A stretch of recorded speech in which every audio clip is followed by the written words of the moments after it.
Hello candidates, I am going to dictate you a passage from Progressive magazine.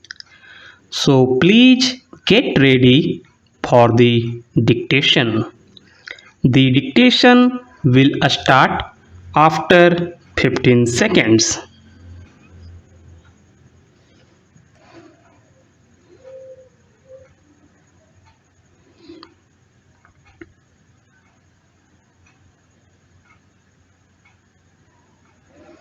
It also gives me great pleasure that on the occasion of this conference, we have among us the Director General of UNESCO and the Chairman and a member of the Executive Board.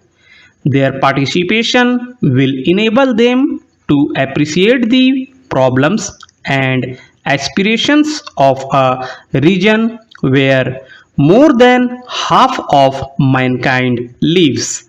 It will also give the new Director General a deeper insight into the tasks which await the organization in this part of the world. The proposal to set up national commissions in member states is to be commended for many reasons.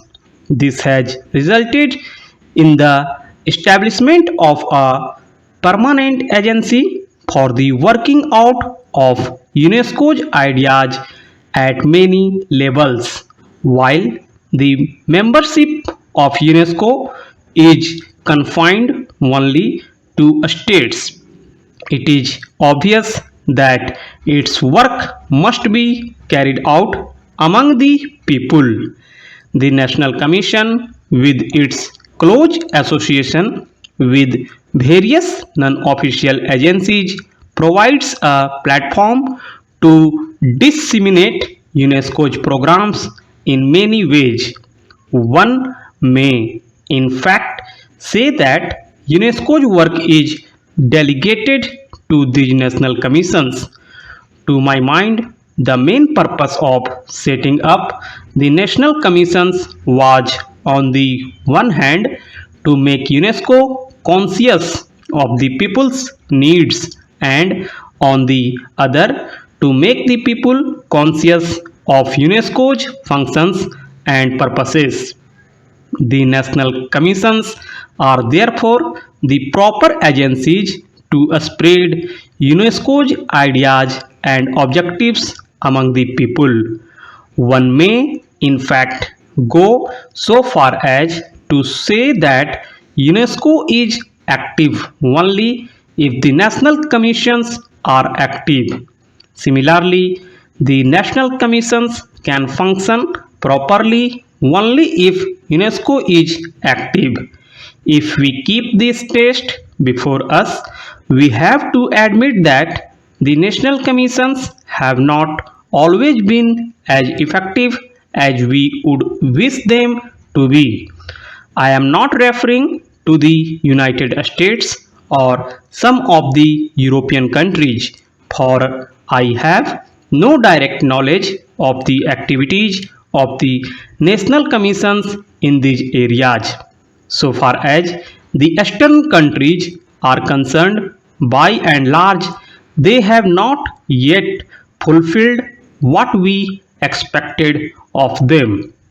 The commissions have been set up, offices opened, and a staff employed, but they have not yet made their influence felt in their own countries, nor have they reflected adequately their points of view in framing UNESCO's general program.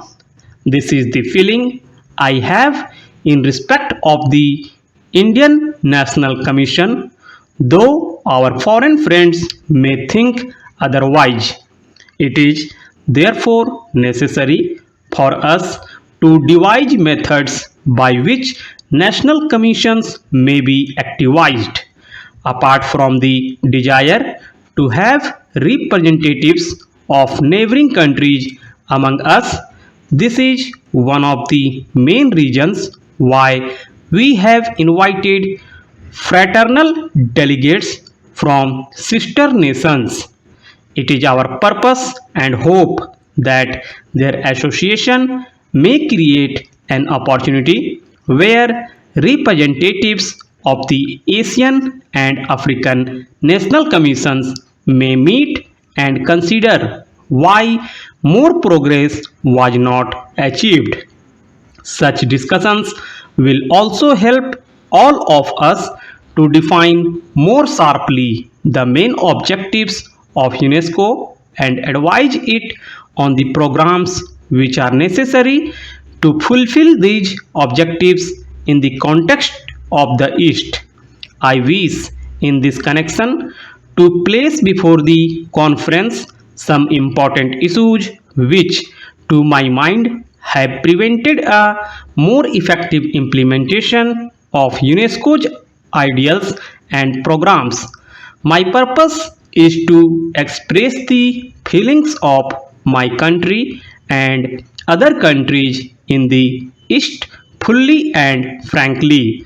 There is no suggestion of complaint in why I am going to say. In the Brotherhood of UNESCO, there must not be any occasion for mutual recrimination. It is, however, necessary that we understand one another clearly and fully, for without such understanding, we cannot cooperate in the achievement of our common goal. The first thing I want to say is that there is a feeling throughout the East that the UN and its specialized agencies have not yet given to the East the attention which it can rightfully claim. The Eastern nations feel that while in theory they are recognized as equal partners in the United Nations, the practice does not always conform to the theory. They feel that the central offices of the UN and allied agencies do not fully understand their problems and needs. So long as there is this feeling, it will be difficult to create wholehearted enthusiasm for the UN and UNESCO in these regions. One of the reasons for such a feeling in the East is its recollections of the attitude which developed in the West in the 18th century.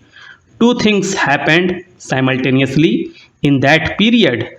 On the one hand, the Eastern countries reached the lowest depths of depression, and on the other, a new impulse to progress and advancement swept throughout Europe and America.